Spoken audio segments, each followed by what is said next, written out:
Mwana gojja ali bulungi talina mutawaana mukama Katonda mukumye bulungi. Era mukama mulungi tulindirira just bulamu nakweyongera mu maaso. Essaawa yonna sikitegeera. Essaawa yonna omusakadde. Definitely buli muntu ati expecting ekyo mu bulamu. Yeah.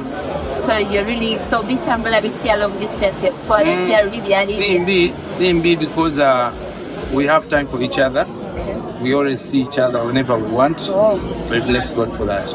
Guno mwezi gwali gwange and sacrificing for my brother like for the last I think 13 years nkola shows only shows. Myaka ndooza nga 12 nkola shows just. So by this time around to agamba November leka tujiwe Mickey Wine. Wanga is my brother. I love supporting him. He's a good guy. So November is all about Mickey Wine at Serena Hotel. Then I'm going to see what I can do, but I can't promise a concert this year. But it's something mumuli bantu bange nache njo banjulira. Either chili family oriented or something, but very soon you'll see something because you have been part of it.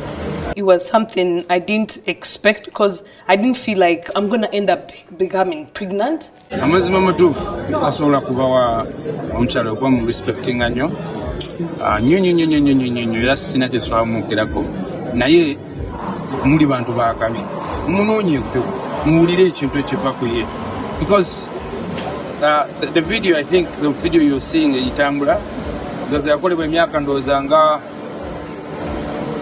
mwana wange alina emyaka emeka like yadda nnyo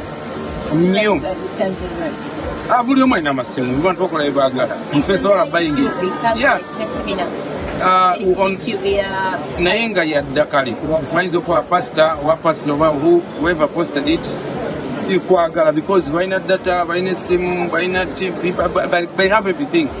Nze mu Uganda siyingirira muntu akola kyayagala because sina gwe ngulira data sina gwe nagulira ssimu so people can do whatever they want. Karato oyo omukyala anzalira abaana banamuwangaze amu omutima gwe kyeguyalanira amu buli kimu ekirungi and we are talking and we are okay.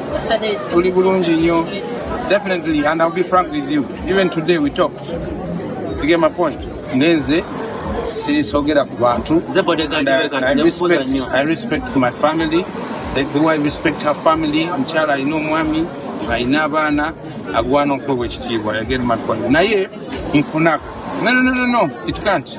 Our kids bakulibwa abantu babiri ne Katonda nze ne mama w'abaana ne Katonda. You get my point? You get my point? So what the society thinks about my family or anything it is them. You know how many people has left and all that to stay together. So anyway. But it's nice. So